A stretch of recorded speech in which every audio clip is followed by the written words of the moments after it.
Hi, this is Sarah, the Stitchin Mommy, and I'm here with a fun, hopefully fun, Stitch With Me video. I'll be working on My Story by Jeanette Douglas. This one looks like, and it's got lots of specialty stitches, and I got a few comments from people who wanted to see some specialty stitches demonstrated. It's kind of hard to do that in general because there are a lot of different specialty stitches, but I thought I would maybe do a few on here and show you kind of what some of the specialty stitch options, what some of the different brands of specialties of, I thought I would show you what some of the different brands of designers, how they show specialty stitches in their patterns and what that might look like for you. I didn't get a whole lot done on this when I was working on it Monday and Tuesday, I guess it was. So I figured I'd go ahead and I'm actually really excited to work on this now because I didn't get so much done on it on Monday and Tuesday. This is on 32 count lamb's wool linen. So it is kind of a stiffer linen, but that actually works really well for stitching in hand because specialty stitches can pull the thread in different ways than cross stitches, and they can be a lot longer stitches than cross stitches, so it holds the tension of the fabric if the fabric's stiff. So you can do specialty stitches on floppier fabric, but if you stitch in hand, which I know most people don't, most people use frames or hoops. If you stitch in hand, then you just have to really watch your tension. But I had a little bit of this band left to do, which is essentially just back stitching. But I wanted to finish my string, and then the next band shows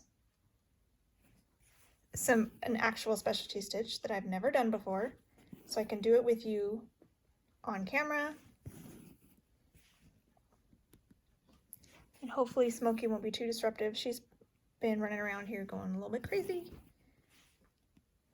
But I have a half hour here, my husband's gone, and my kids are not yet home from school. So here we are. And as you can see, this is how I stitch all of my cross stitching. I do like a poke and pull method, holding the fabric in a roll, and then I do poke and stab with my right hand. And that's how I do all my cross stitches.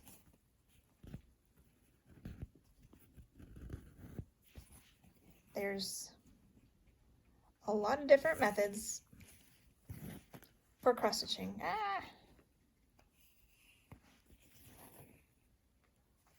And despite what some people will say, there's no right or wrong way to do it. A lot of times, just whatever works for you, really. One of the more fundamental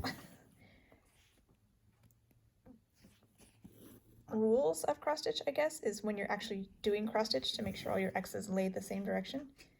But even within that, if you're a brand new cross stitcher, especially a child perhaps, and the concept of cross stitching in general is tricky, even that doesn't really matter. But it can be something to improve upon as you get better, to make sure all your X's are laying in the right direction. So this one is essentially just a bunch of back stitching. Sometimes specialty stitches are really a lot easier than you think most of the time. There are a few that are tricky, but usually it's just a matter of following the diagram to show where to come up on the fabric and where to go down. And a lot of times that process is simplified by using an even weave or a linen. This is a linen, so this is 32 count. So there's a lot of thin fabric threads, whereas on Ada you'll see the little boxes. It is possible to do specialty stitches on Aida. It is just a little bit trickier since you often will be called upon to pierce the Aida blocks. So if you're comfortable doing that, that's fine. But it is a lot easier to do specialty stitches on Aida or, I mean, linen or even weave because you can easily come up and down in the center of a stitch because there's a hole there.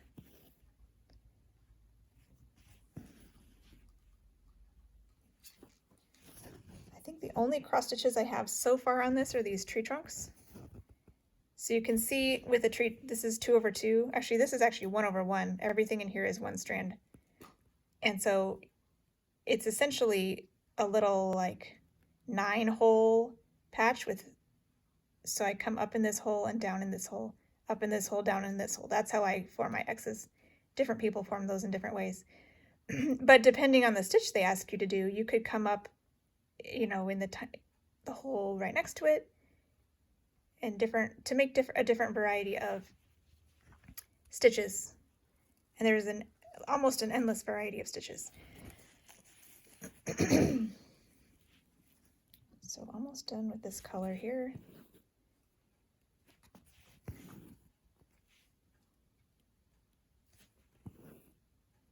This color was a fun color that was gifted to me by Shelly, Key X Stitch, by the Mad X Stitcher.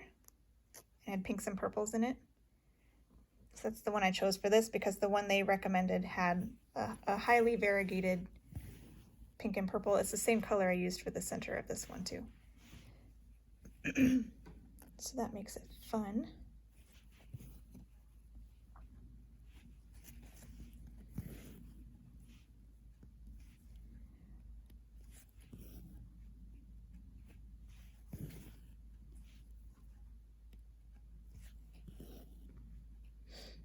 Regarding specialty stitches, I know sometimes you can take classes from designers who use a lot of specialty stitches. There's certain kinds of designers who use a lot of specialty stitches in samplers, and then there are things like needlepoint and counted canvas that use a lot of specialty stitches. Those types of designers often offer classes at needlework shops because it's, you know, then you can get questions answered and things like that. I am self-taught because a lot of these books have the diagrams and the instructions in them. So if you have never done it before, but you're curious and you'd like to try it, go for it. Worst case, rip it out and try it again, like if you really hate how it looks. I have done that before too.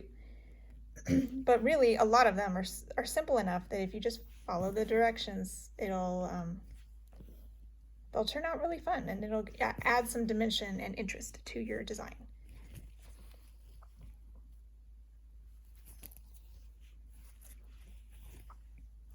I like to, let's see, where is this one?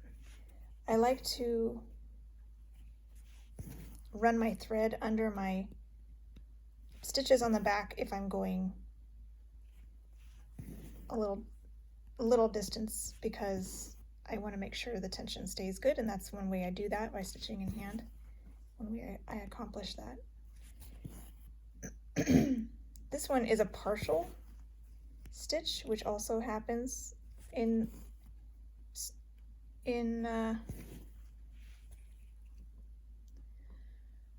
patterns in order to fit the space. So see, it's not going to be the full little flower here. There's one over here too, like that. So it's going to be a partial in order to fit the width. There's also going to be some yellow ones in these holes with some beads in the center. And I will do that later just because I want to get to the actual specialty stitch band that's below it to show you what that looks like. Because it's one I've never done before, so I will be trying it for the first time on camera here with you. So I run my needle back and forth through the stitches, and then I'll cut it off. The trick will be making sure I keep everything in frame in the camera. So there's the end of that color in that band, and there will be a little bit more in that band before I'm done with it, but for now I'll move on.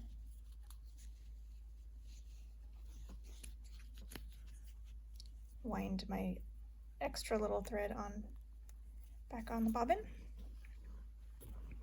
Okay, so this is a good example of how patterns usually go about showing you how to do a specialty stitch, and I'll give you just a portion of the chart here. This is the band I just did, and you can see where it'll show you exactly where the flowers go in relation to the other bands around it, and this is an example of the stitch I'll be doing next, and it shows you where it will fall in relation to the things around it. But then they also have diagrams.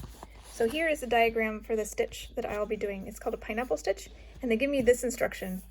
Row 8, pineapple stitch this row, all in TG old lace, which I can't remember what TG stands for. I'm changing all of mine. TG is the thread gatherer, which is the brand. I'm going to use Color and Cotton raw linen because I think all of my threads are substitutes, and this is a nice white I thought would hopefully look good on my fabric. So that's really all you get instruction wise, but the diagram will show you, if you look close, there's numbers 1, 2, 3, 4, 5, 6. It shows you arrows as well on this one, so you know you come up here, you go down there, then you come up here and you go down there, and it gives you an example and arrows of which way to go. And then over here, this is showing these darker stitches have been finished, and now you do some new ones on top. So you'll make an X and then this little one over top of all of them, and that looks like fun. So they give, and this one you can see too, there's arrows, so you know what direction you're supposed to be stitching your stitches to make sure it lays properly and works the way it's supposed to. So this is another example. This is a twisted Northern Expressions Needleworks twisted band sampler. This is a little example of their chart, how it's these symbols are cross stitch symbols, and this is an example of what the specialty stitch bands look like in relation to the cross stitch symbols on either side. But then they also give these enormous like specialty stitch diagrams, which will give you come up here, you go down there, and you come up here and go down there, and if you just follow the pattern, it'll turn into this cool stitch that you would have never thought you could do, and it will look amazing. So that was one brand, and how they use just numbers, it looks like on theirs, no arrows. Drawn thread, they had a couple, they had some with arrows and numbers and some with just numbers, so different brands will do different things. Wanted to see, this is a Victoria sampler, and they do a similar thing where you can see it on the big chart in relation to the other things around it, but they also have some diagrams in the back with numbers and arrows. This one looks a little bit trickier. Let's see, that one's a weird one. Oh, I see. The faded ones are ones you've already done, I guess, and then they're showing you each step of a new part of the stitch. So that one's a tricky one. But here's an example of this heart one. It gives you the starting point and then what direction you go and where to come back down is the end of the arrow. And this one, you do this one first, then this one, then this one, then this one. So there's just some different techniques of how they draw these things. And if something doesn't make sense to you, I think there's a lot of YouTube tutorials out there as well. If you know the name of the stitch, usually they tell you the name of the stitch, and you could always watch a tutorial that is about that specific stitch, or maybe see an online demo. There's also lots of instructions sometimes, so just be prepared to read the instructions and look at the diagrams, and be patient with yourself for the first little bit. A lot of times there'll be a specialty stitch that you do multiple times. For example, in this band, there's going to be a lot of them of this specialty stitch. So the first one or two may be really slow. You may kind of be like, how do I do this again? And consulting the diagram for every leg of the stitch. But eventually it'll be like, oh yeah, I get this. And you'll be doing it in your sleep practically for the rest of the band. So it just kind of depends on the complexity of the stitch, as well as just repetition will get you where you need to be. So I know I'm looking at my diagram for the pineapple stitch. So I know I need to start at the bottom of the first leg and go, it's 1 hole, 2, 3, 4, 5 holes. 1, 2, 3, 4, 5. So I'm going to span 4 strings and it'll be the 5th hole up. 1 to 2. And so that part of the stitch, I'll now come over here and figure out where I need to start this in adjacent to this flower. So that's the counting that I need to figure out now. Because I need to start, see, it's like 1.5 stitches over. Here's 1 stitch and then half, and down a stitch, and then down 2. Just start here, I believe. And I always just leave a tail. Sometimes specialty stitches I'll leave a longer tail than I will with cross stitches, just because there may not be as many options for covering it up with the longer legs of your stitches. So this one is essentially 2 stitches high. 1, 2. If you're doing over 2 stitch, it's essentially 2 stitches high. Then you come back to the bottom, and 1, 2, 3, 4, 5. There's 5 of these up and down ones.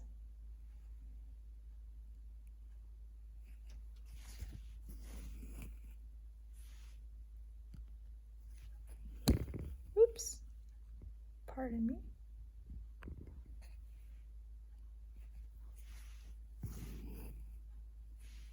Didn't mean to make anybody sick.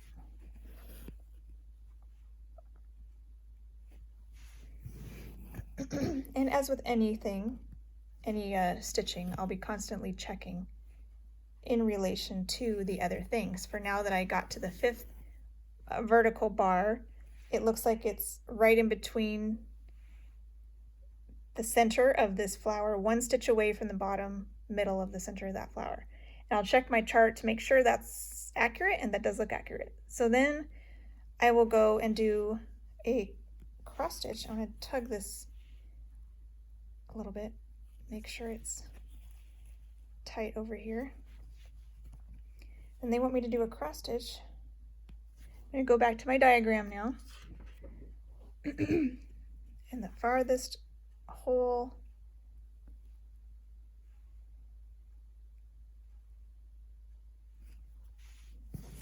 over here, and the farthest hole over here.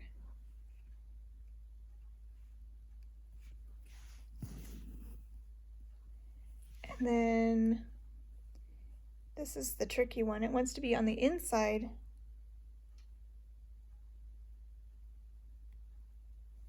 Right in there, I think.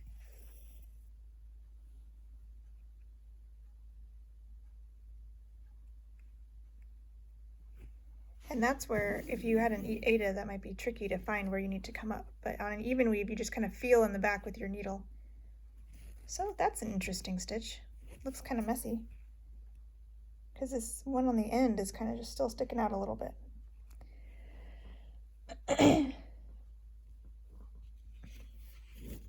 All right, where does the next one go?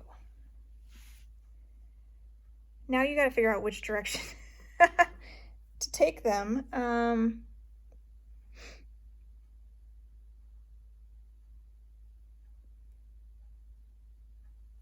I guess I'll just go across. That might be the easiest thing. So it's like 2 stitches across. 1, 2.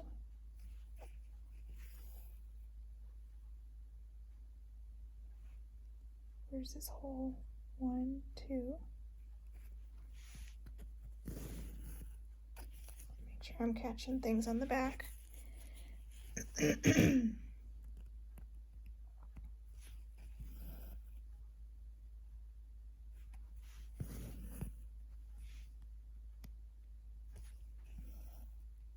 I will find sometimes on linen, the specialty stitch will look a little wonky because of the linen slubs being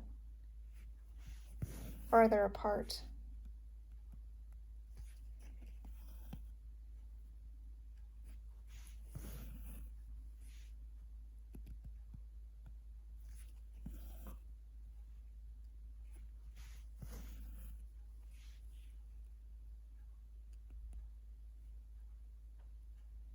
Try to be on the outside of the stitch as much as possible, but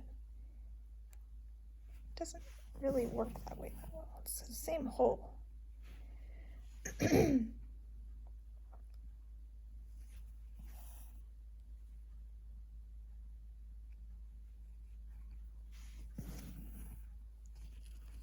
So there's another one. Kind of an interesting stitch.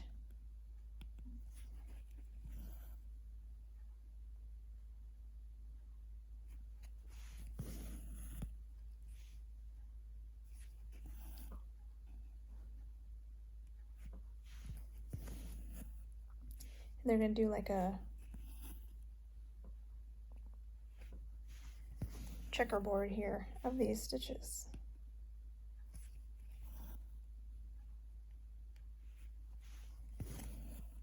But yeah, you can see that once you get the hang of it, you know what you're supposed to do. And feel free to look back at the, got a knot. Look back at the diagram, look back at the chart, you know, as many times as you need to make sure things are placed right and that you are doing the right legs. Depending on the stitch, some are more complicated than others.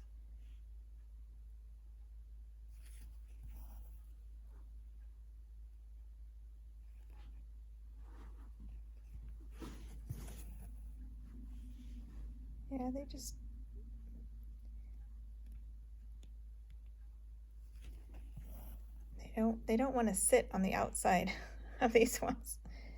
I think that's maybe because of my linen.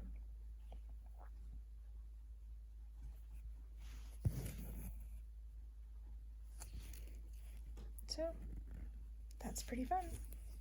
You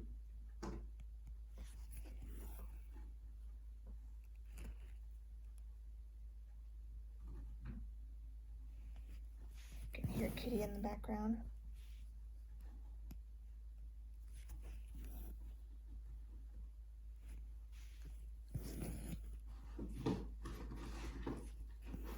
And I'm curious too if this would look any better in a 2-strand situation,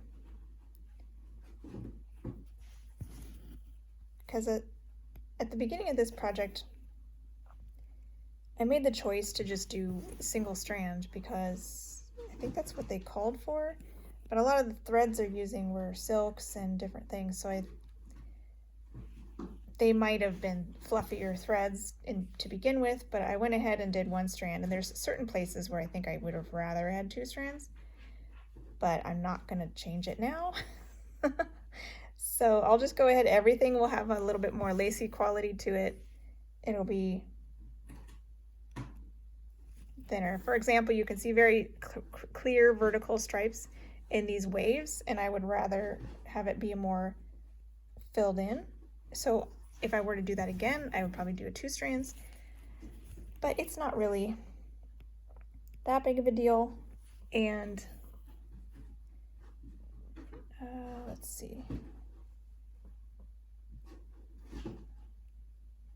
It is the right spot. Okay. Just outside the edge there. But that's something you can consider when you are using, especially if you're using threads that are not what's called for. If you're doing cottons instead of silks or vice versa, try one stitch, and if you think it's too full or too thin, you know, you can always adjust it before you do more. I did that with my drawn thread piece recently. It had some satin stitches in, which is essentially this kind of stitch, in the flowers, and I tried it with one strand because the pattern called for one strand, but it also called for silk, and I was using cotton. And I felt like it wasn't thick enough. It looked stripy and not full and pretty the way I wanted it to. Make sure I did this middle stitch on the other one, and I did.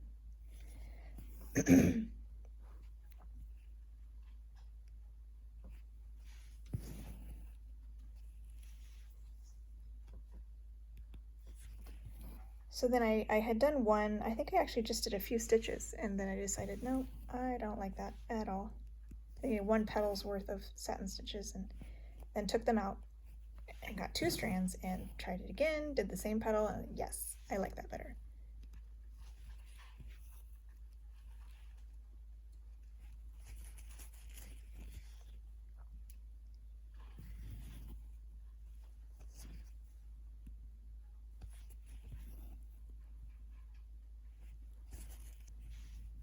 Sorry for the cuts. My cat is trying to get into stuff she shouldn't be.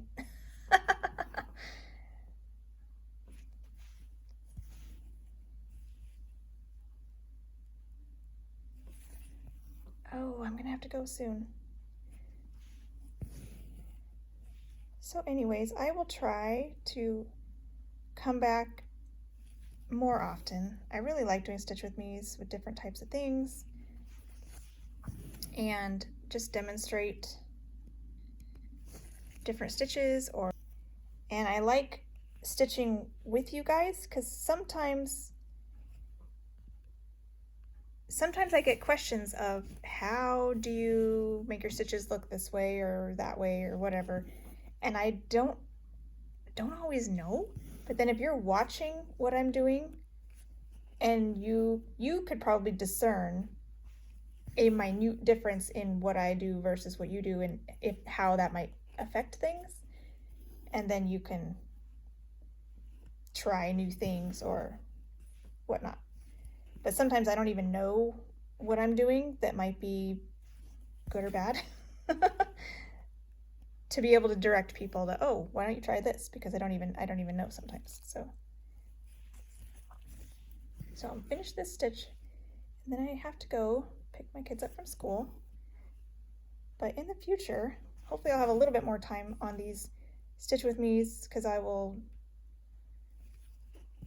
be more used to setting up, and hopefully Smokey won't be so crazy. Took me a while to get her settled down enough that I could start. So there's my story now, and I'm really enjoying this, and I hope to get more on it. It's a little discouraging when I have a whole rotation and don't get a whole lot done, but such is life.